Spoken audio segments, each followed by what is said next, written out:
Bonjour, bonjour à tous. On va pouvoir commencer cette table ronde puisqu'on a la chance d'avoir bénéficié d'un quart d'heure supplémentaire offert par l'organisation. Donc on a un peu plus d'une heure ensemble jusqu'à 16h30.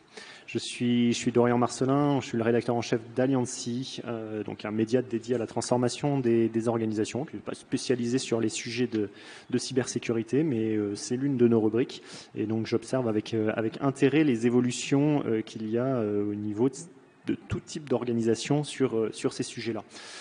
Notre table ronde a pour thème préserver l'intégrité de vos chaînes d'approvisionnement à l'ère de NIS 2.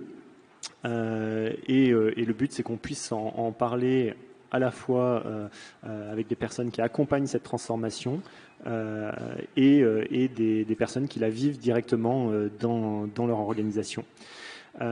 Donc peut-être pour commencer, même si je pense que vous êtes tous familiers avec le sujet, NIS 2, donc le Network Information Security, est la directive qui s'appuie sur les acquis de NIS 1, qui a été voté en 2016 et transposé en 2018. Et là où, évidemment, NIS 1, qui avait déjà provoqué beaucoup de changements concernés 10 secteurs stratégiques et peut-être, si on prend l'exemple français, une centaine d'organisations, avec l'obligation de déclarer des incidents à l'ANSSI, de mettre en œuvre des mesures pour réduire l'exposition de leur système critique au risque. NIS 2, c'est quelque part un passage à l'échelle. La publication a eu lieu en décembre 2022 au journal officiel de l'Union européenne et concrètement, ce sont de très nombreux secteurs cette fois-ci qui sont concernés. Si vous consultez les annexes pour voir si vous êtes concerné, on a au moins 18 secteurs qui le sont et donc des milliers d'organisations cette fois-ci qui sont concernées à partir du moment où elles ont plus de 50 employés ou un CA de plus de 10 millions d'euros. Et ça concerne aussi, du coup, des aspects différents de la chaîne d'approvisionnement, de la supply chain, dont la chaîne d'approvisionnement numérique, on va dire. Et l'intérêt d'avoir cette table ronde aujourd'hui, c'est que la transposition dans le droit national doit se faire au plus tard d'ici octobre. Même s'il y a un délai de mise en conformité qui est permis, le temps que les organisations s'adaptent sur certains sujets. Mon regard de journaliste, pour dire un mot là-dessus, c'est que dans la presse, les spécialistes nous en parlent depuis longtemps. On en entend parler depuis longtemps. En 2024, c'est comme si tout le monde redécouvrait le sujet. D'un coup, il y a des nouveaux articles qui ressortent sur NIS 2 et tout devient beaucoup plus urgent sur le sujet. On a notamment la petite question en France qui concerne les collectivités, avec pas mal de lobbying, puisque ça sera à l'État, au gouvernement de décider un peu le curseur vis-à-vis des collectivités, à quel point elles seront concernées. Donc il y a un peu d'action là-dessus qui est menée et qu'on voit ressortir dans la presse. Passé cette petite introduction, j'ai le plaisir pour discuter de ce sujet et de voir comment on arrive à embarquer à la fois son entreprise et l'écosystème autour d'elle sur un sujet comme NIS 2, de parler avec des personnes qui sont confrontées directement. Alors je vais le faire dans l'ordre où vous êtes installés, messieurs. Donc j'ai avec moi Pierre-Marie Laure, qui est le directeur cybersécurité de Framatome Cybersecurity. Sander Zeldmaker, qui est le directeur du DISAM Institute. Mourad El-Malki, qui est le RSSI d'Intercloud. David Mudd, qui est Global Head Digital Trust Assurance de BSI. Et Anthony Goncalves, qui est le CISO du groupe Nutrition et Santé. Dont on dira plus parce que ce sont surtout les marques qui sont connues plutôt que l'appellation nutrition et santé. Donc ce qui est peut-être intéressant et pour commencer cet échange, évidemment on aura en fin de session l'occasion de répondre à vos questions si vous en avez. C'est peut-être de savoir ce que change NIS 2 pour vos organisations, dans le cadre de vos organisations. Et peut-être pour commencer, vous demandez chacun de dire un mot sur votre périmètre de responsabilité et de présenter votre organisation auquel cas, et nous dire s'il y a eu des évolutions finalement récentes ou dans l'approche de supply chain auquel vous êtes confrontés. Pierre-Marie, je vous laisse commencer. Bonjour, enchanté, Pierre-Marie Laure. Donc, je suis directeur cybersécurité, plus particulièrement des activités d'instrumentation et de contrôle commande des installations nucléaires. Auparavant, j'étais directeur cybersécurité du groupe RATP, auparavant à l'autorité de sûreté nucléaire et encore avant une carrière de 18 ans dans la marine nationale, plus particulièrement. Et je suis également membre du CESIN, avec lequel j'interviens aujourd'hui. Donc déjà, merci d'être présente et présent aujourd'hui, dernier jour parmi les dernières interventions du FIC, passionnant. Merci aussi pour ce sujet intéressant, la chaîne d'approvisionnement, la supply chain. En plus, c'est une nouveauté de la NIS 2, donc elle intervient en apportant des nouveaux processus, des nouvelles obligations, des nouvelles contraintes qu'on a, parce que chez Framatome, on est nous-mêmes supplier pour des centrales nucléaires, mais on a également une supply chain en tant qu'ensemblier d'équipements. Donc la NIS 2 et la supply chain fait partie des nouveautés de cette réglementation. Nous, c'est quelque chose qu'on adressait auparavant, surtout par un biais qualité, c'est-à-dire qu'on pouvait auditer des fournisseurs ou être audité nous-mêmes en tant que fournisseurs. Et aujourd'hui, on va avoir des contraintes et des effets de levier pour embarquer la cybersécurité sur plusieurs volets. Un volet certainement réglementaire, une approche de conformité, également un volet opérationnel, certainement, à travers là aussi des audits ciblés, y compris des audits d'architecture, des tests d'intrusion ou des audits de configuration pour vérifier la conformité d'une prestation, parce que je rappelle au passage que les prestataires ne sont pas censés être conformes à la NIS 2, mais la prestation qu'on a avec eux est censée répondre en tout cas aux impératifs de la NIS 2, donc il faut s'en assurer. Et puis mettre en place des processus, notamment lorsqu'on a des interconnexions, des processus de gestion des arrivées, des départs par exemple. Voilà, donc ça c'est juste des exemples du volet opérationnel. Et puis il y a un volet certainement humain après ce processus réglementaire, certaines contraintes opérationnelles que j'évoquais, un volet certainement humain pour embarquer notamment des plus petits prestataires dans une sensibilisation, pourquoi pas les intégrer à des processus de gestion de crise, et puis également fédérer un écosystème autour de la cyber, notamment auprès de ses fournisseurs. On aura effectivement l'occasion de revenir sur ces aspects finalement du dialogue avec les tiers, parce qu'il est particulièrement important. Sander, quelle est votre vision aujourd'hui du sujet, et présentez-nous le DISAM Institute. Je n'ai pas pensé à le dire, mais vous pouvez écouter en anglais ou en français, évidemment. Une partie de la conférence a lieu en français, l'autre partie en anglais, donc n'hésitez pas, il y a encore des casques à l'entrée. Pardon, Sander. Thank you, Darian. I will continue in English for this purpose. I'm the managing director of DISAM Institute. We are a consulting company dedicated to focus on the managing board in the space of cyber risk governance. Besides that, I'm a research affiliate at Massachusetts Institute of Technology in Cambridge, as well as an agenda contributor to the World Economic Forum in this space. We are dedicatedly focused on providing consultancy services, insights and knowledge to this space and translating the technical dialogue around cyber risk management to the strategic non-technical dialogue. And in this, in this space, we observe basically three changes. It's about where do you govern cyber risk management, how do you focus on your supply chain, and we see changes in the collaboration.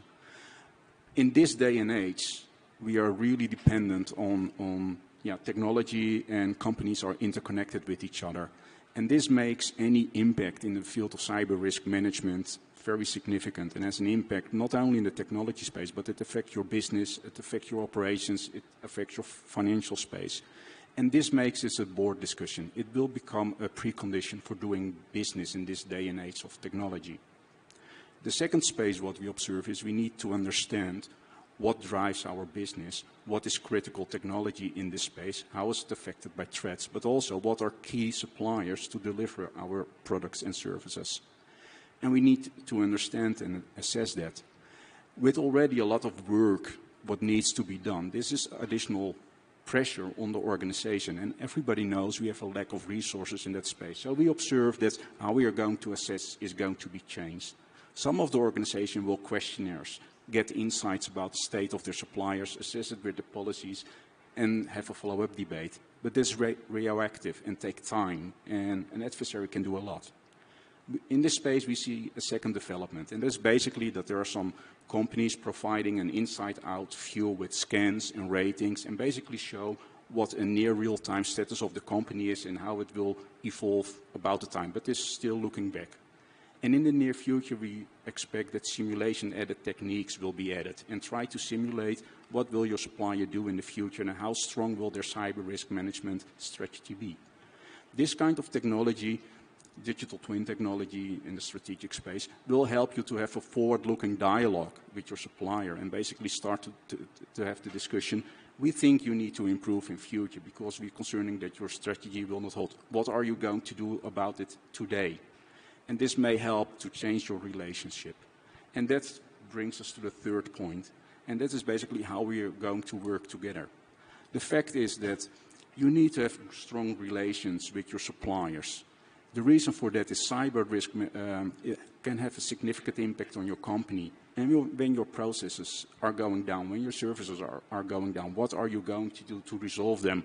Which of your suppliers are critical and need to help them to get your company back into that space?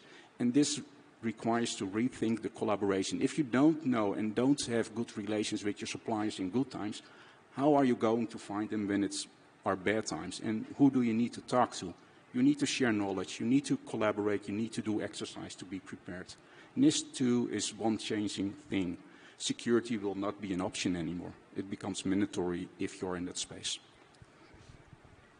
Okay. Effectivement, NIS 2, c'est le début de l'histoire, quelque part, par rapport à ce que, tout ce que vient de nous dire Sander, et notamment sur l'avenir technologique qui se présente devant nous. Mourad, l'intérêt d'Intercloud pour le sujet de cette conférence, et par rapport à votre périmètre, est-ce que vous voyez changer aujourd'hui? On le voit changer, en fait. Vous savez très bien qu'il y a 5 ans, voire un peu plus, on a commencé à avoir un engouement pour la modernisation, en fait, des solutions, et qui s'est suivi, en fait, par des décisions des différents CTO, DSI pour un move to cloud.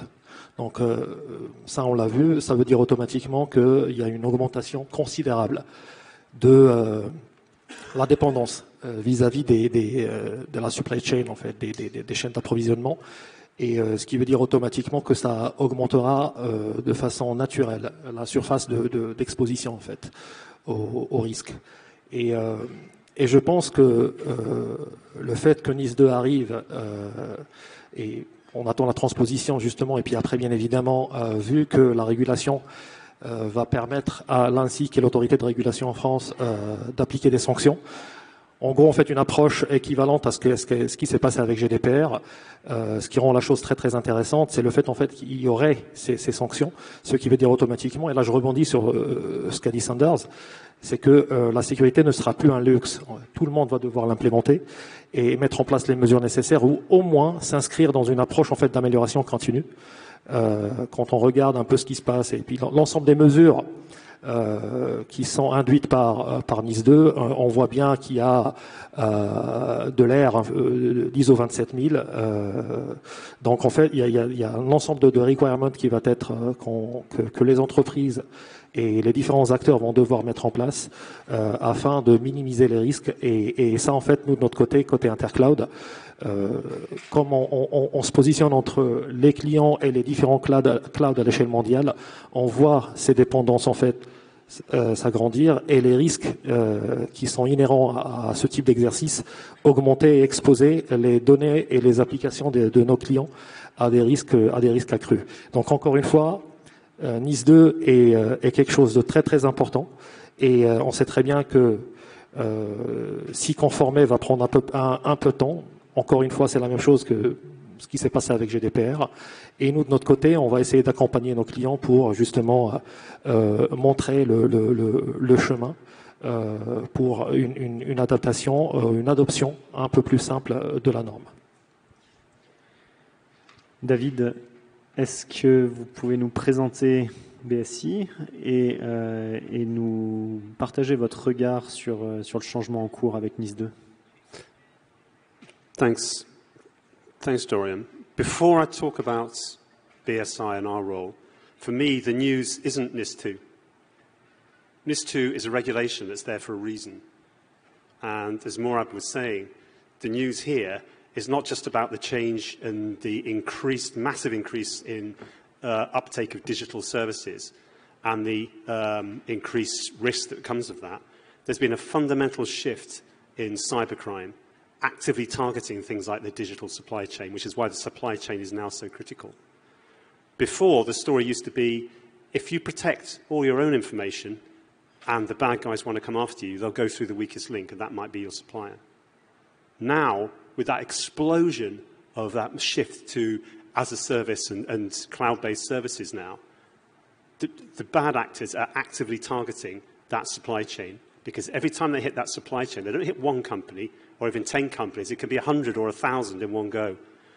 So NIS 2 is purely a reaction to that huge change in dependency on that supply chain that happened very, very quickly. A lot of organizations moved during the pandemic. They had to move to survive. And what we're seeing now is they're only just starting to come up to speed with the issues and the risks about that huge shift. So this isn't about, for me, about, oh, we need to comply with NIS 2. It's about we need to respond to the new environment in which we're working. And NIS 2 is that prompt and that kick to actually get us to do that.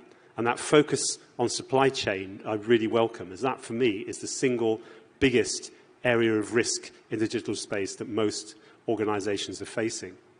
At BSI, we write and shape best practice, the global best practice for information security, cybersecurity and privacy protection, 27001 ISO standard, started off as a British standard. We also provide training, assessment and certification to organizations all the way around the world. So the other key issue here for us, I mean, we see organizations coming to terms with this. We see governments trying to come to terms with this all around the world. So we have to consider NIS 2 in that global perspective, because most of our supply chains are very, very difficult to see. They're certainly not within our national boundaries, and quite often they're not within our regional boundaries either. And so we have to consider NIS 2 as a prompt for responsible behavior to ensure we get the benefits of these digital technologies and digital services without taking undue risk. Et effectivement, on reviendra sur le fait que faire de la conformité, c'est pas forcément faire de la sécurité, comme le veut l'adage. Anthony, pour finir ce tour de table d'introduction, je suis intéressé pour avoir votre retour. Déjà présenté Nutrition et Santé, qui sous cette appellation-là n'est pas forcément connue, mais je pense que les Français reconnaîtront les marques dont il s'agit. Bonjour à toutes et à tous. Donc, je suis Anthony Gonçalves, le CISO de Nutrition et Santé, plus connu sous les marques Gerblé, tout le monde connaît plus ou moins. Également pour les plus sportifs, les marques Isostar. Alors nous sommes un groupe dans l'agroalimentaire, essentiellement basé en Europe et détenu par un actionnaire à 100%, un groupe pharmaceutique basé au Japon, à Tokyo, qui s'appelle Otsuka. Alors, effectivement, la supply chain, pour une entreprise comme Nutrition et Santé dans l'agroalimentaire, ça a du sens, c'est quelque chose qui fait partie de nos activités. Et d'un point de vue prestation de service ou matière première, finalement la supply a toute son importance. Je reviens sur l'aspect matière première où on pourrait se dire mais que vient faire la cyber chez un prestataire par exemple un fournisseur qui nous vend des matières premières? Eh bien tout simplement parce que la posture de cybersécurité d'un tiers qui par exemple nous fournit des emballages bien spécifiques sur lesquels il y a une situation de quasi-monopole. Si demain ce fournisseur venait à être attaqué, très clairement, c'est notre production qui est bloquée. Donc, perte d'exploitation, on n'est plus en capacité de pouvoir livrer nos produits. Sur le volet plus prestataire de services, chez Nutrition et Santé, on n'a pas attendu l'arrivée de NIS 2, même si auparavant, on n'était pas régulé par NIS version 1. On mène des espèces de diligence, de vérification lors de la phase d'appel d'offres et avant la contractualisation. Avec un discernement, on a pléthore de petits fournisseurs, on ne peut pas avoir la même posture avec un fournisseur bien connu versus un tout petit prestataire de service. Je suis convaincu que l'on doit adresser et travailler avec l'ensemble des acteurs, pas seulement les grands, qui ont l'ensemble des certifications possibles et inimaginables, mais également les petits acteurs. Et donc, on essaie de sensibiliser justement ces petits acteurs avec une notion j'aime bien utiliser ce terme, qui est de sécurité partagée, où on essaie de leur faire comprendre l'importance justement d'appliquer parfois des mesures de sécurité très simples et très basiques avec le fameux bon sens paysan, ça nous parle, et également d'avoir, au travers de cette sécurité partagée, avoir une confiance qui est renforcée, une confiance sur toute la chaîne et sur la chaîne d'approvisionnement. Et avec on y reviendra ensuite, mais au travers de ce dialogue, ça permet de faire infuser ces concepts-là et ces principes de cybersécurité chez nos fournisseurs, adaptés à chaque type d'organisation. Alors, effectivement, pour poursuivre la discussion, peut-être un sujet pour les CISO et RSSI autour de la table, sur à quel point ils perçoivent le changement réglementaire par rapport à ce que vous nous avez déjà expliqué comme un changement très fort pour leur quotidien, et si oui ou non, et quels sont pour vous les messages prioritaires à faire passer en interne finalement par rapport à vos responsabilités et vos parties prenantes. Je ne sais pas qui veut répondre. Anthony, vous pouvez poursuivre. Je veux bien prendre le point. Alors justement, pour revenir à ce point-là, il faut revenir un petit peu aux origines. Le dernier baromètre du CESIN nous dit qu'une entreprise sur deux a été victime d'un incident ou d'une attaque cyber. Donc nos dirigeants sont convaincus justement de ce risque-là et font partie de la stratégie d'entreprise. La notion d'adaptation et le fait de se dire on n'a pas eu besoin d'attendre l'arrivée d'une régulation pour prendre en compte ce risque cyber, elle est vraiment fondamentale. Et encore une fois, on revient au sujet de départ où on se disait le fait de le voir au travers de la conformité, ça serait un pur échec, puisqu'encore une fois, une approche via la conformité n'a aucun sens. Mais encore une fois, cette régulation-là, au final, va avoir pour objectif de servir in fine le business de l'entreprise et venir renforcer la résilience des organisations. Donc, à nous vraiment de le présenter de cette façon-là, de ne pas le voir comme une contrainte, peut-être en apprenant un petit peu avec ce qui a été fait au travers du RGPD, qui a été vu vraiment comme une contrainte, on n'a pas voulu y aller. Donc à nous vraiment de porter, j'ai envie de dire, la bonne parole auprès de nos directions générales et de nos parties prenantes sur comment transformer cette régulation vraiment en opportunité avec tout le recul nécessaire. On ne va pas nous demander dès octobre 2024, notamment pour la France, d'être conforme. Et encore une fois, l'ANSSI l'a confirmé, c'est absolument pas la philosophie du texte.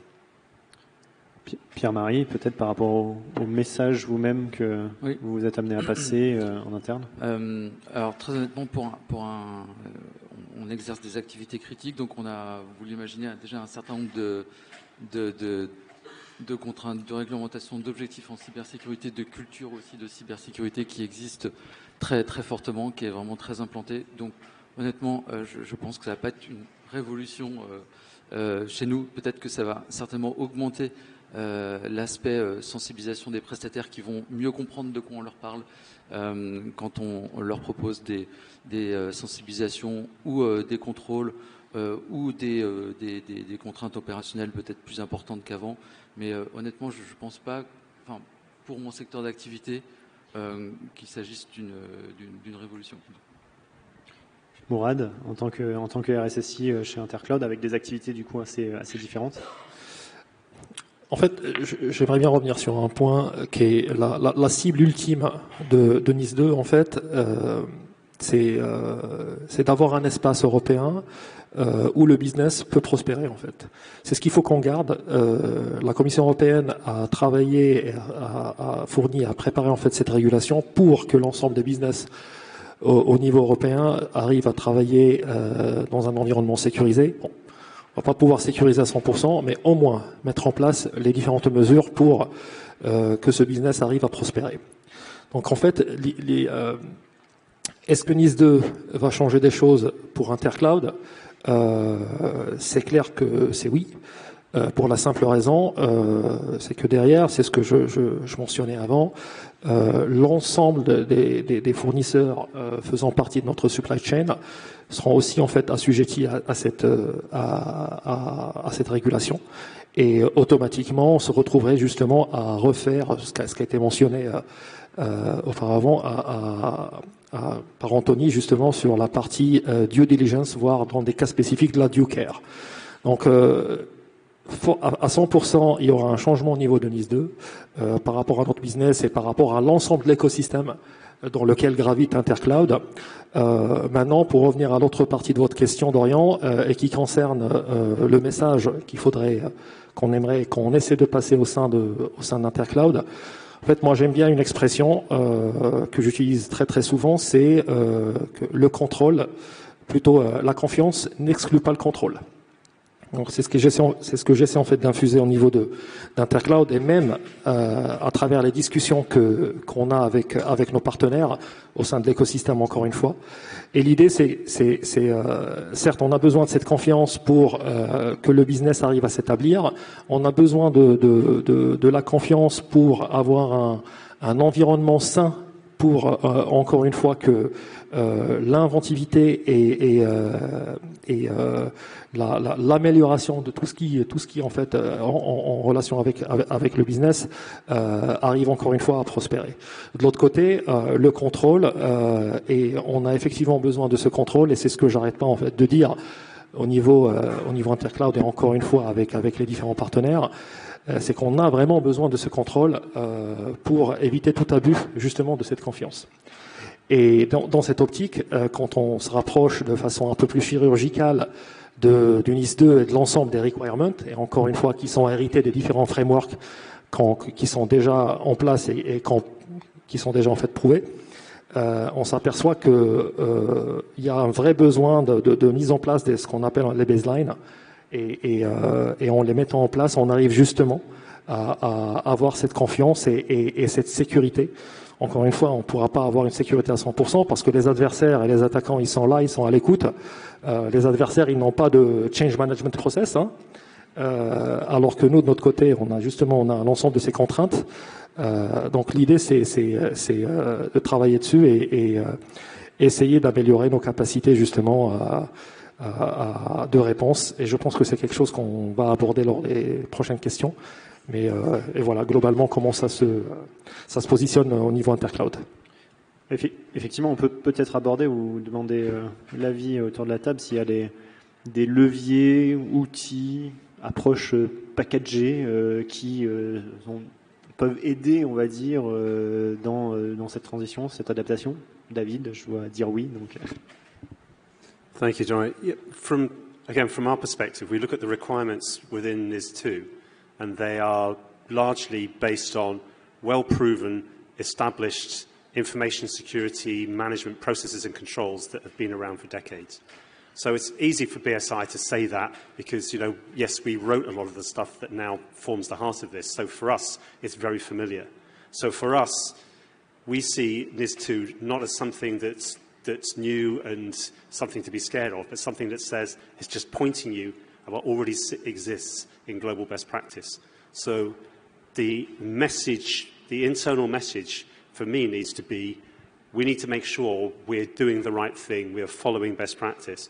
When you look at how to comply with regulation, I've got to be very, very careful exactly how I phrase this here, but it can be very daunting to think, is this right? Is this the right thing to do? And that's why for us then, looking at what global best practice in this area actually means, it's been proven for many years and actually just gone through a very, very timely update to reflect this new area. This is a perfect tool really to help you. And there's plenty of information and guidance and the standard itself and training. Where you want to, how far you want to go with this tool will depend on your business and your business risk. And I think that's the other key internal thing here. Particularly if we look at GDPR as a comparison, what we're looking at here is a pragmatic risk-based approach. Are you going to be able to manage every single one of those 10 requirements to every single level with every single supplier you have? Probably not. So taking a pragmatic and risk-based approach and having that risk assessment is the other key tool, I would say, that organizations need to engage with. And that, going back to the previous question about the message, is positive engagement now is the key thing here. You can stick your head in the sand and pretend it's not going to happen. It won't go away. You can throw your arms in the air and complain. It's not going to go away. So positive engagement, and that's what the regulators, I think, are looking to see. One thing I would say is if you look at us sitting here in the panel, and to a certain extent, you guys in the room probably aren't really the target of the regulation. The fact that you're here, you're interested and engaged, is great. And we've saying here that the internal message isn't a problem. For a lot of organizations out there, the internal message is a big problem. There are a lot of organizations that are way behind. It's great to see that some organizations involved in sectors such as food, this kind of thing as well, are proactive, because all too often I've seen in some of the sectors that now come into scope, they are way behind. And the words that we've heard here are fantastic, but for many organizations, that's still a big challenge. So we have to see that within the whole scope of where NIS2 has expanded its aims, there are different internal messages needed for different organizations. I would suggest for the kind of organizations here, NIS2 isn't something to be frightened of. It's getting there, engage with it positively. For a lot of other organizations, it really is a wake-up call. I think there's a lot more education and awareness that needs to be done. Sanders, vous voulez rajouter quelque chose sur les messages et les outils qui peuvent aider les entreprises? Yes, I want to make a small add-on, partly echoing and partly adding to the conversation. I think an important part of NIS2 is basically formalizing what ought to be done. I found it is a really strong focus on duty of care and what was already said about trust. And how do you trust someone? Yeah, you trust someone if they say what they are doing. They try to do their utmost best to secure their organization and their service product delivery. But sometimes when they have a problem and they say, hey, can you help me? And this is not a one-time effort. When you're set to comply to NIS2, this is a ticket to ride, but you need to reassess because the world is changing, your organization is changing, your collaboration is changing. So over time, you need to rethink, am I still in sync with what we should be doing? So it is part of reconsidering and reassess if everything works as intended. And that is the conversation you want to have. Yeah, and in terms of tooling, I already said we have 3 ways of working. We have a way of doing assessments and interviews. We have automated inside-out views, and a third part is using virtual digital twin technology to do simulation and explore how the value chain will evolve. Merci.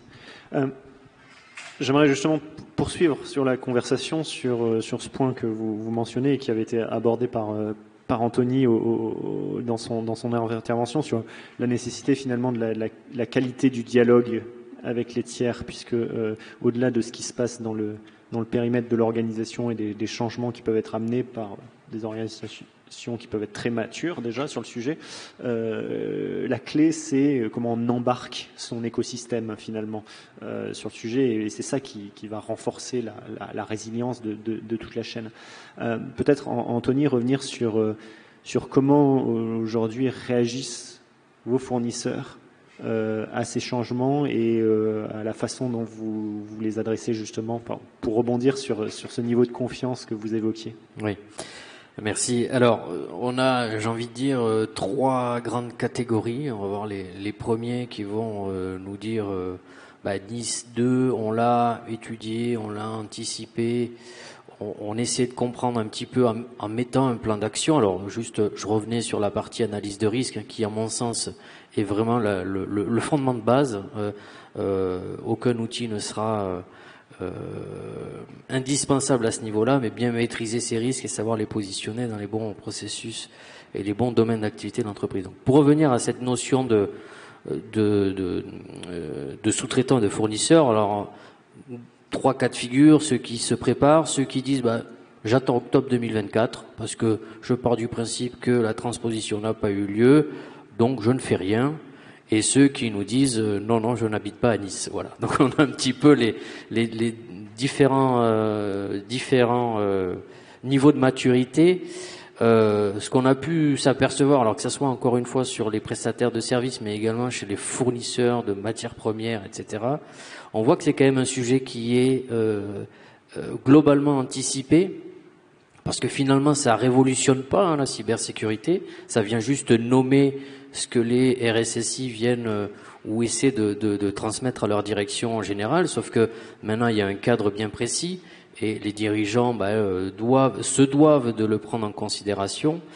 J'ai envie de dire, ce qui nous intéresse, c'est surtout les entreprises qui n'ont pas forcément, plutôt de taille intermédiaire, de petite taille, qui n'ont pas forcément l'expertise en interne, où finalement on va tenter de les accompagner au travers d'une collaboration. C'est un peu l'ADN de Nutrition et Santé, c'est de collaborer et de travailler sur plusieurs années. Et ça va être un petit peu de les guider sur ces chemins-là, de leur dire. Alors on parlait de certification d'ISO 27001. Effectivement, c'est un des critères, mais il n'est pas éliminatoire, bien entendu. C'est pas parce qu'on n'est pas ISO 27001 qu'on peut pas travailler avec un acteur dans l'agroalimentaire. Ceci étant, c'est une bonne base et c'est un bon départ. Ça montre tout du moins une volonté ou un engagement de la direction de saisir les sujets et les enjeux de cybersécurité et de les transformer et de mettre de la valeur sur ces aspects-là. Donc, pour les petits fournisseurs, tout simplement, on s'appuie sur des guides d'hygiène de bonnes pratiques.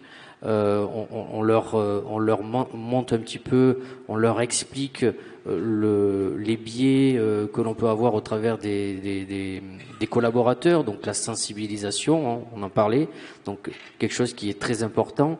Sur la partie sensibilisation, je voudrais juste revenir sur ce sujet-là en se disant que, alors j'entends souvent, on a tout essayé en sensibilisation, ça ne marche pas. Le problème ou l'avantage de la sensibilisation, c'est que c'est vraiment un travail de fond. On peut pas se dire, on a fait une campagne il y a 2 ans, c'est bon, on s'arrête là. Non, c'est vraiment un travail d'haleine et c'est vraiment un des domaines dans lequel, de mon point de vue, on doit investir au maximum. Et encore une fois, c'est l'un des conseils que je donne souvent à des PME, des TPE avec qui on travaille, c'est vraiment sensibiliser vos collaborateurs, expliquez-leur leurs risques, faites des comparaisons à titre personnel pour essayer de les embarquer. Voilà, donc c'est un petit peu grosso modo la manière dont on considère un petit peu nos sous-traitants chez Nutrition et Santé. Oui, David, oui, à réagir. Thank you. I think that's a fantastic approach to take in general with your supply chain. But you will find, particularly in the increased number of digital services that we use, there's going to be organizations that are either too big, too distant, and very, very difficult to engage with like this. And this is where we start to move towards a business decision here. Because a lot of these services are very cost effective, they're very agile, and from a business perspective, they're fantastic.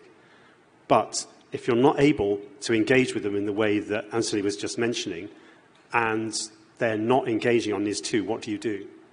And I think it's a very important point to be open about here, is some of these services, it's going to become a business decision. It's not going to be a technical, an ICT, a cybersecurity decision. We just can't get anywhere with these guys. What can we do? It's something that needs to be elevated to the board level here. This is a business risk. This company provides us with fantastic, cost-effective, agile services, but they're too big to listen, too distant to listen, and we're potentially exposed here. This now becomes a business risk, not a technical risk. It's very, very important, I think, that we realise there's going to be a scale. There's those who engage completely, those who maybe need encouragement, as you say, and help, but there are going to be those that fundamentally don't. And then it's going to have to be a business decision about how you manage that risk. So I think that for me, is one really key point to be open about here. Pierre-Marie, vous vous retrouvez dans ce que a dit Anthony sur les niveaux de maturité des fournisseurs et la façon dont ils réagissent? Oui, tout à fait. Et pour revenir sur la qualité du dialogue, que vous mentionniez tout à l'heure, je pense qu'il y a plusieurs façons de l'approcher. Donc il y a une façon plus formelle, comme j'ai cité tout à l'heure, à travers des audits, voilà, une approche plus factuelle et plus formelle. Également une approche plus en mode soft power, à travers, donc là aussi ça peut être de la sensibilisation, mais la sensibilisation c'est vite dit, mais comme tu le disais, ça demande un travail continu, d'amélioration continue et auprès d'une diversité d'acteurs très très grande. Je peux citer par exemple le juridique, le contract manager, l'assureur, les acheteurs. Donc il y a une panoplie d'acteurs à embarquer. Un autre moyen, je trouve, de renforcer cette qualité du dialogue, ça peut être par exemple à travers la gestion de crise. Moi je trouve que s'entraîner à la gestion de crise, c'est vertueux. Ça coûte pas très cher, ça demande beaucoup de volonté et aussi beaucoup d'humilité, mais ça permet, c'est aussi un levier de la sensibilisation et profiter de faire un exercice de gestion de crise, pas simplement dans l'univers cyber, mais en embarquant toutes ces populations dans son entreprise, mais également auprès de sa supply chain. C'est un levier très important. Et puis ça peut être par exemple mettre en place des workshops annuels avec ses principaux fournisseurs, là aussi pour faire état, partager chacun les préoccupations. Donc voilà, je pense qu'il peut y avoir plusieurs niveaux de dialogue qui sont aussi à regarder en fonction, vous savez, la NIS 2 indique une approche graduée entre les entreprises importantes, les entités importantes et les entités essentielles. Vous savez, ça dépend du secteur d'activité, du chiffre d'affaires, du nombre de salariés considérés. Et donc il y a une approche graduée. Le centre de gravité ne va pas être le même pour une entreprise importante, plutôt une approche par conformité éventuellement, plutôt l'hygiène, plutôt centrée sur la continuité d'activité, alors que pour une entité essentielle, on va être davantage sur l'analyse de risque. Et vous savez que dans l'analyse de risque, par exemple, tel qu'on le voit sur la méthode EBIOS, dans l'atelier 3, on va considérer plus particulièrement les parties prenantes critiques dont font partie les fournisseurs. Donc on va avoir cette approche beaucoup plus fine. Des homologations de systèmes qui là aussi vont tenir compte de l'écosystème. La gestion des annuaires par exemple. Donc là aussi, si on a des interconnexions, on va les retrouver, quelles sont les procédures. La partie gestion de crise que je citais. Et enfin, le contrôle des tiers. Donc là aussi, c'est à apprécier en fonction de cette granularité. Est-ce qu'on voit la même granularité dans l'écosystème numérique et cloud, Mourad? Absolument. On se retrouve sur l'ensemble des catégories citées par Anthony. Donc on l'a au quotidien et l'ensemble des cas d'usage est évoqué par Pierre-Marie. Il y a juste un point qu'il faudrait surtout pas oublier quand il faudrait répondre à ce type de régulation ou tout autre framework. On a des approches techniques, des approches organisationnelles et des approches opérationnelles. Donc ça va rejoindre un peu les différentes mesures à mettre en place quand on souhaite être certifié par rapport à un framework type ISO 27000 ou SOC 2, type 2 par exemple. J'aimerais juste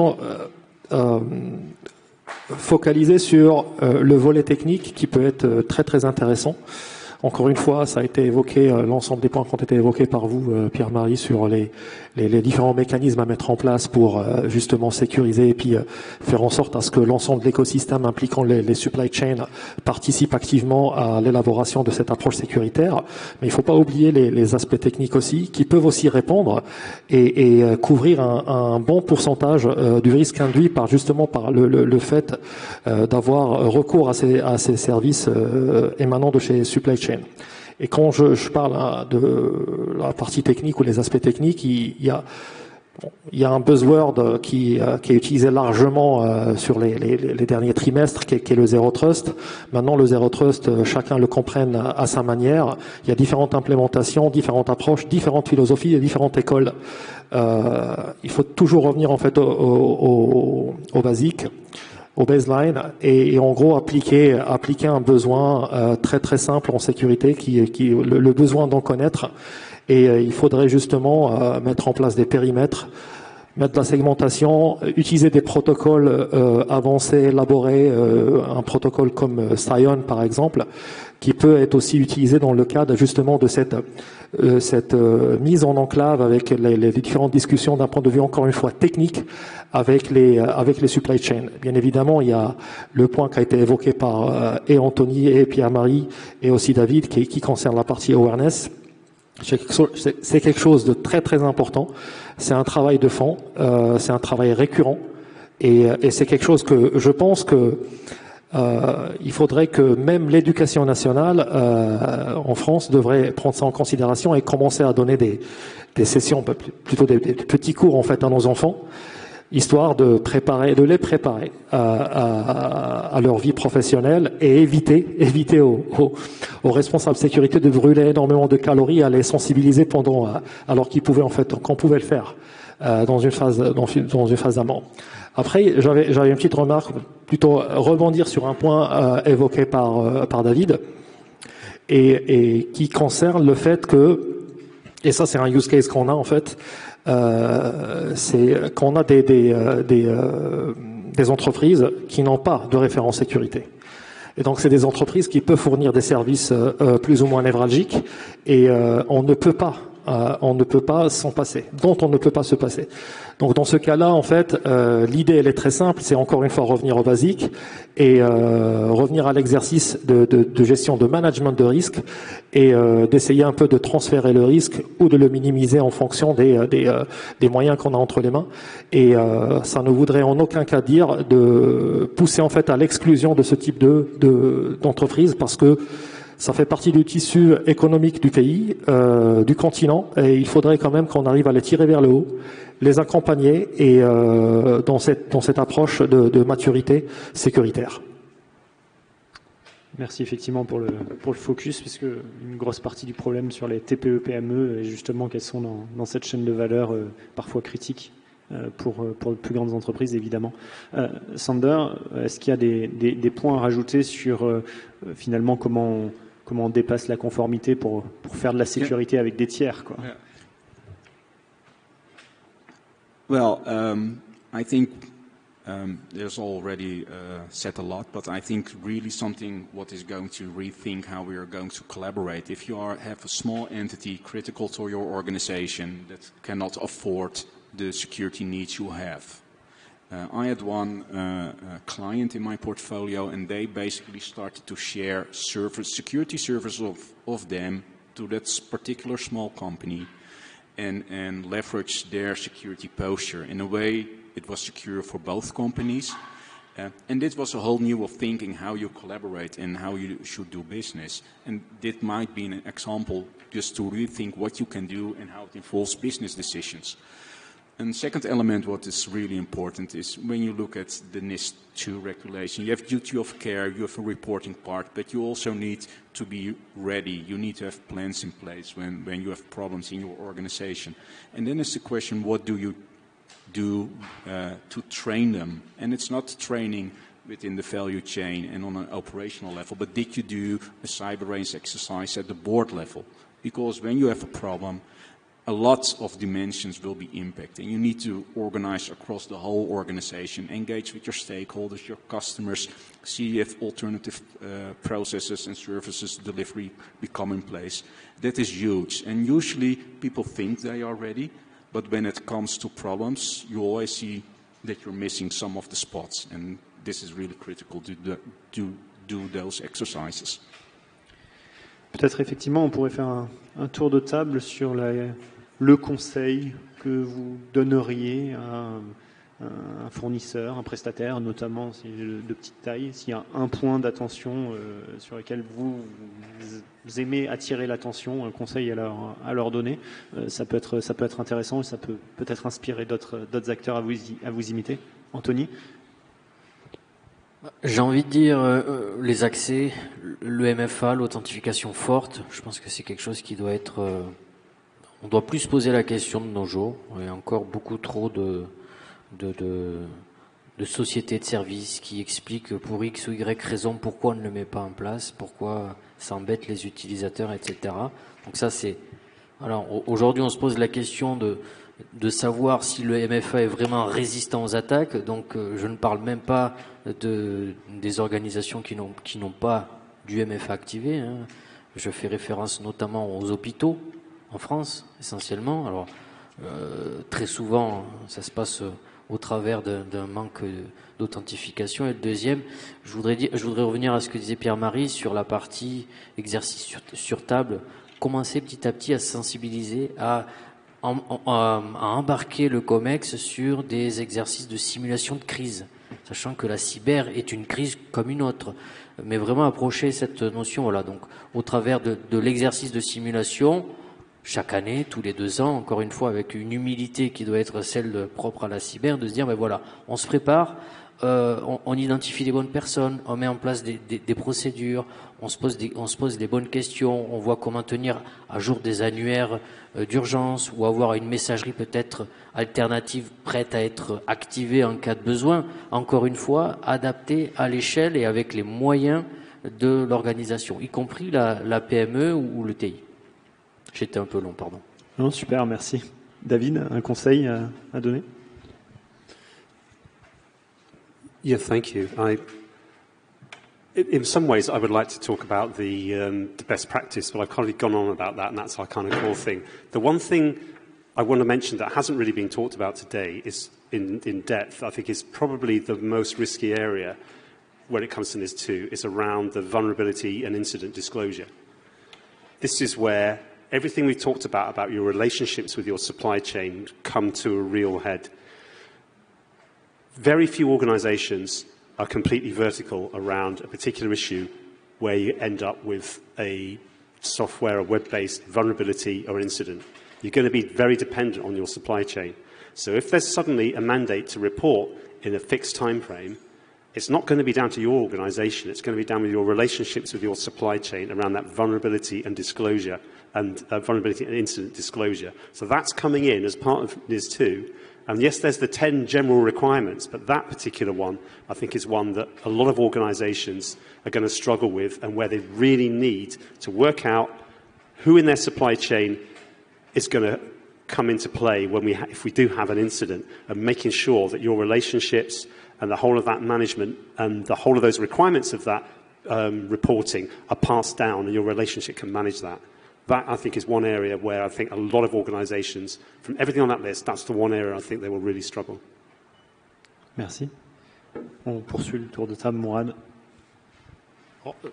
Je dirais qu'il serait vraiment intéressant pour ces entreprises d'avoir une approche d'amélioration continue. Sélectionner une sorte de référentiel, n'importe lequel, il y en a beaucoup, le prendre, avoir la motivation, motiver les équipes et commencer à travailler dessus, avoir une échéance et surtout avoir cette approche d'amélioration continue, parce qu'on ne pourra jamais être à 100% sécure. Les attaquants, ils sont à l'écoute. Ils vont attaquer, ils vont essayer de récupérer les informations des entreprises. Il faudrait encore une fois, et ça a été justement mentionné par Anthony et par Pierre-Marie, avec les exercices justement de crise.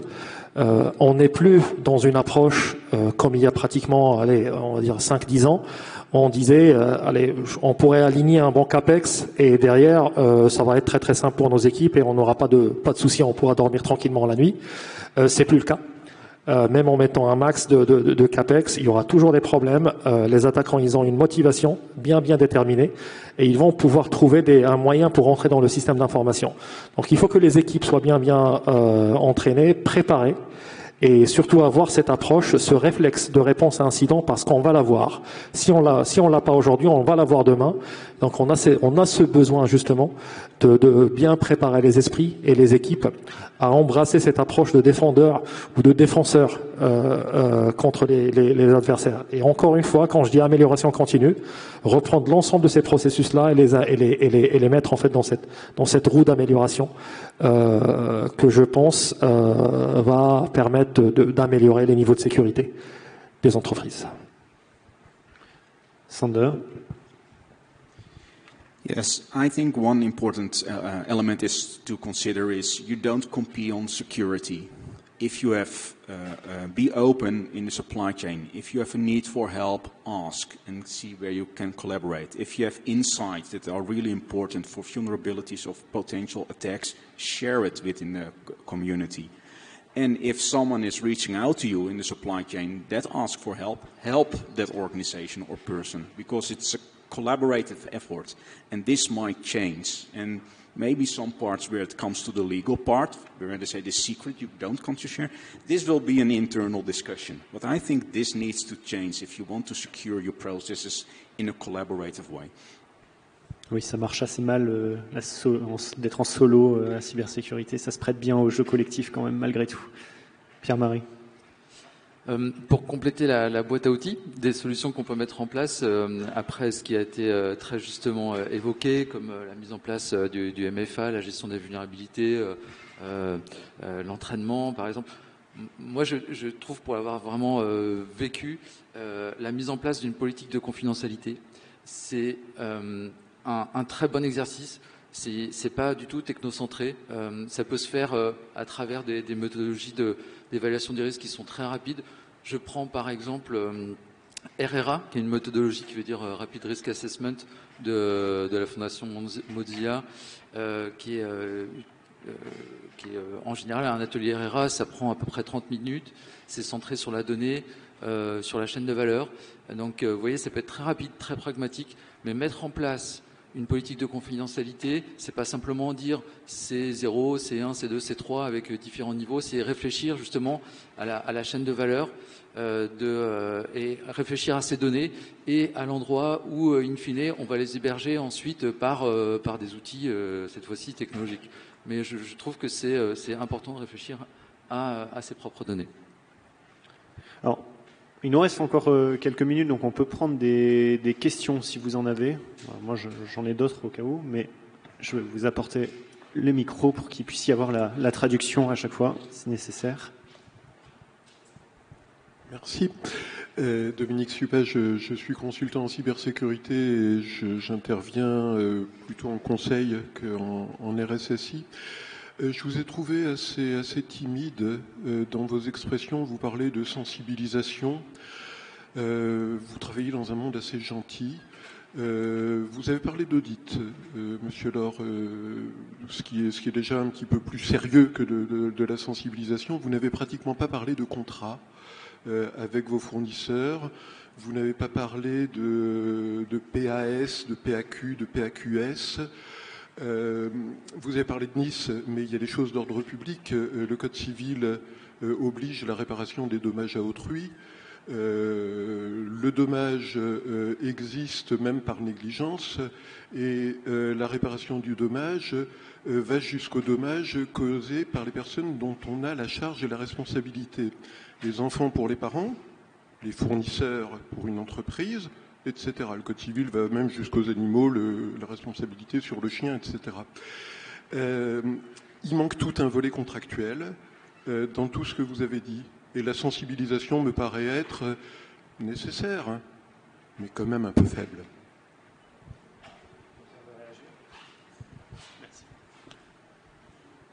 peux apporter. Oui. Merci pour votre question. Effectivement, les PAS, donc plan d'assurance sécurité, les PAQ, plan d'assurance qualité. Donc, comme je l'ai mentionné tout à l'heure, il y a déjà une dimension qualité qui existe déjà, et la dimension également, les PAS sont systématiques, en tout cas dans notre secteur d'activité. Mais vous avez raison de le souligner, parce que s'il y a deux éléments qui vont être transposés dans la directive NIS 2 vers le droit français, c'est certainement l'impératif de maîtrise de son écosystème de la cartographie. D'ailleurs, cartographie, c'est un terme qu'on a beaucoup entendu dans cette édition du FIC. Donc, maîtriser ses interconnexions, sa cartographie, son écosystème. Et le deuxième point, c'est ce que vous mentionniez, monsieur, avec la prise en compte dans les contrats. Tout à fait. Anthony, sur la partie contractuelle vis-à-vis de vos fournisseurs, c'est traité comment ? Alors, c'est une très bonne remarque. La partie contractuelle, elle doit être abordée, mais je le vois plus comme un contrôle administratif et a posteriori.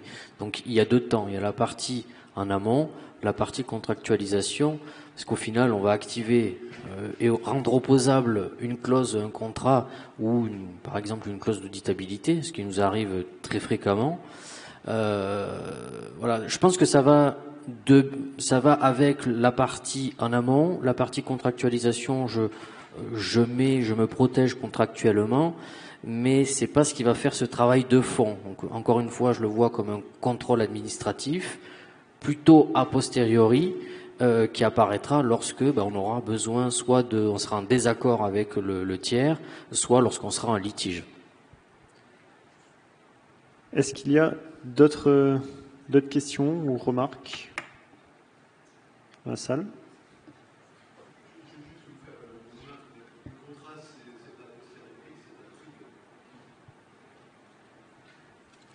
Vous aurez sans doute l'occasion d'en discuter. On pourra en reparler. Je suis pas sûr que ça passionne. Juste rebondir sur votre question. Bon, déjà, merci pour votre question.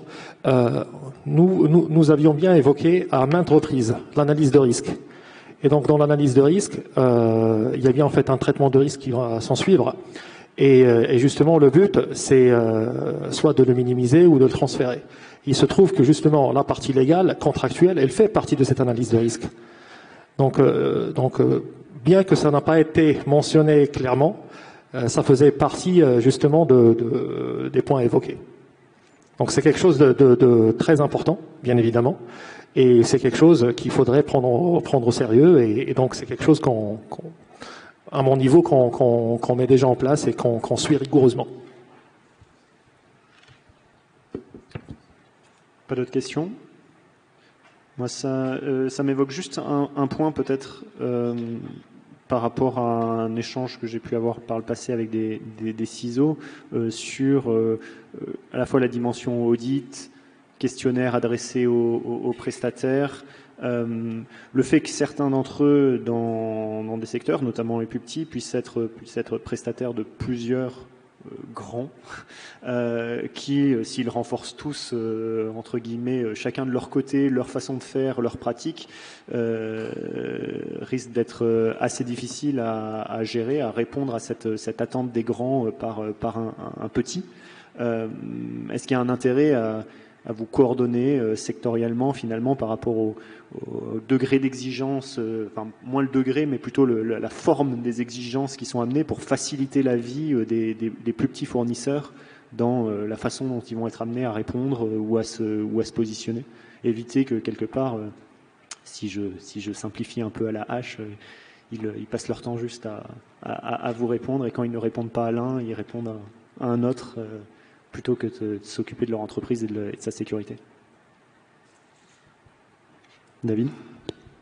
I think that's a great point, and there's a great opportunity, I think, for industry to take a lead here. And I think BSI as an organisation, certainly I'm thinking we need to be more proactive in helping that.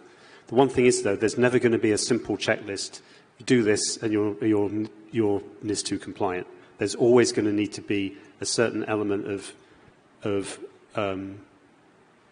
a kind of a subjective and approach needed, and an individual approach needed.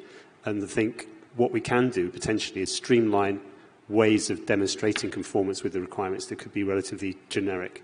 And that's certainly something that we're hearing from our clients over the last couple of days, actually, and certainly something I think we're going to be very actively looking to do. But I think one thing we must say is this is not a tick box exercise to just go and think, okay, I could tick these 10 things and now I'm done. This needs to be considered as a fundamental change in the approach to cybersecurity within an organization and how to embrace that. So I think there is absolutely a route forward for doing some things to simplify for industry, and certainly at BSI I can say we absolutely intend to take this forward with our clients right now. It's been probably the biggest takeaway from this whole event for me in the last few days. But just to mind that with what we can't do is I've ticked these boxes, therefore I'm okay. So there's a balance to be taken here, I think. But we certainly intend to be taking a lead on that. Sander. I would like to add something to the conversation. I think it's not only the industry that needs to take a lead. I think also from a government perspective and moreover from an international field, we need to see if we comply to NIS 2, what does it allow us to apply to other regulation? It is a lot of regulation in different countries with different perspectives, with different objectives, but at the end of the day, we want to secure society. And I think this is another dialogue that needs to be shaped. It will be a long dialogue, and it's not solved today or tomorrow, but the conversation needs to be started. Absolutely, and I'll just say we're doing the same thing ourselves. So me personally, working with governments around the world, we're seeing more and more regulation, and AI is another one where we're seeing suddenly an explosion in different regulations, and we, as BSI, are working to bring governments together. One really important point here is cybercrime has no boundaries. And the more boundaries and different regulations we build ourselves, we're playing into their hands. So the more we can streamline, you're absolutely right. But bearing in mind the practical timescales and the issues with influencing governments, industry can still take a lead to improve things amongst ourselves as well. But you're absolutely right. I was presenting at Mobile World Congress in Barcelona, and there were a whole range of governments there talking around their new policies around supply chain management and cybersecurity. That was my message. Cybercrime is the third biggest economy in the world, united in one way, no boundaries. And here we are now presenting on how each country is doing something different. So totally support that, and it's something we're working on. But we need to be working on something that's going to help people in this room by October of this year, which means we have to work together and come up with some practical frameworks in the short term as well. Et quant aux mesures appliquées justement pour minimiser le risque, il faudrait qu'on arrive à positionner correctement le curseur en fonction en fait des assets. Donc on va se retrouver dans des cas où on va travailler avec des fournisseurs en supply chain qui vont nous fournir des services névralgiques, autres qui ne sont pas névralgiques.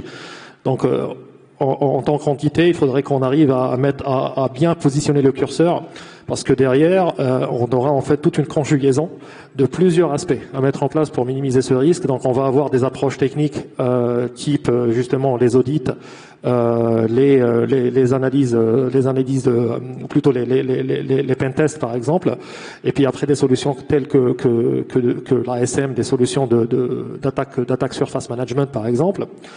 Et puis, il va falloir voir jusqu'à où on poussera ce curseur. Est-ce qu'on va être sur une approche beaucoup plus intrusive, où on va demander justement à avoir accès à des informations au sein du système d'information de la supply chain, du provider en question, et tout ceci ne pourra se faire que si on revient au basique, et encore une fois, en fait, l'inventaire des ressources et des assets, les différents processus important pour l'entreprise, et en fonction de ça, on appliquera justement les mesures correctes à la situation. Alors, effectivement, pour retenir, j'avais quelqu'un qui me disait que NIS 2, c'était pas seulement une réglementation, c'était aussi l'occasion de construire une cybersécurité plus collective et de penser différemment le partage de l'information, la donnée, le partage des pratiques, le partage des exigences et de la faire sortir enfin d'un périmètre, d'une vision assez limitée. Je pense que ça se retrouve bien dans les différents aspects que vous avez mentionnés. Je vous propose de faire peut-être un dernier tour de table avec un mot de conclusion chacun, s'il y a un message que vous voulez que notre audience retienne. Pierre-Marie? En tout cas, encore merci pour cette thématique.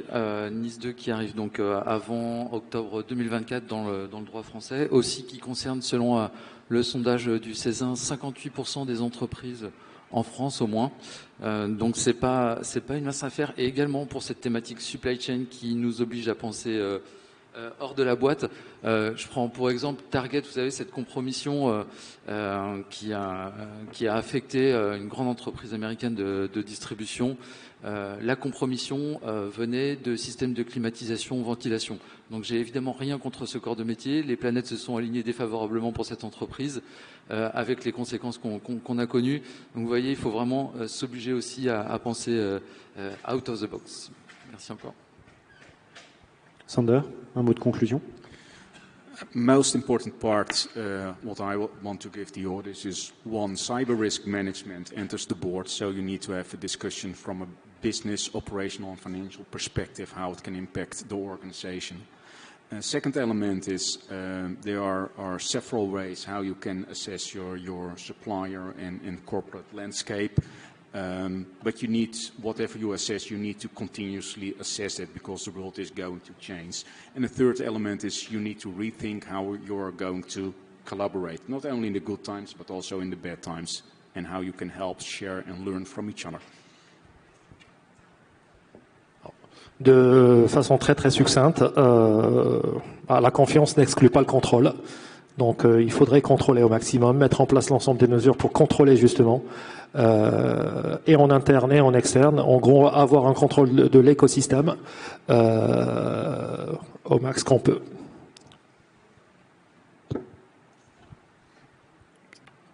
As I said at the outset, the news here isn't NIS2. The news here is the risks to your business have fundamentally changed, and this is a wake-up call to engage with this positively to ensure that your business is suitably leveraged to capitalize on the fantastic benefits digital technologies can bring without exposing yourselves to the risks of the third biggest economy in the world, cybercrime. Alors pour conclure, je dirais que au travers de NIS 2, on l'a vu, c'est pas, faut pas le voir sous l'angle de la conformité. Je pense que ça serait une erreur. Il n'y a rien de nouveau non plus en termes de risque. On voit que le risque cyber fait partie des entre les top 3 et top 5 des risques en tête des dirigeants dans le monde. Donc je pense que cette mise en application également doit être adaptée et modulable à chaque organisation. Et enfin, un peu l'état d'esprit, partager avec vous l'état d'esprit du régulateur, au moins français. La philosophie, c'est pas d'arriver dès octobre 2024 et de taper sur les entreprises qui ne seront pas conformes. Voilà. Tout ça pour dire que cette directive doit être vue vraiment comme une officialisation du risque cyber comme étant un enjeu stratégique pour l'ensemble des acteurs et des entreprises en Europe.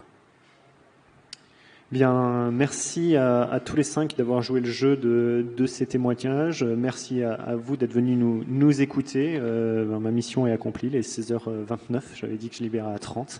Donc, merci encore une fois et n'hésitez pas, nos intervenants sont à votre disposition si vous avez des questions plus précises à leur poser.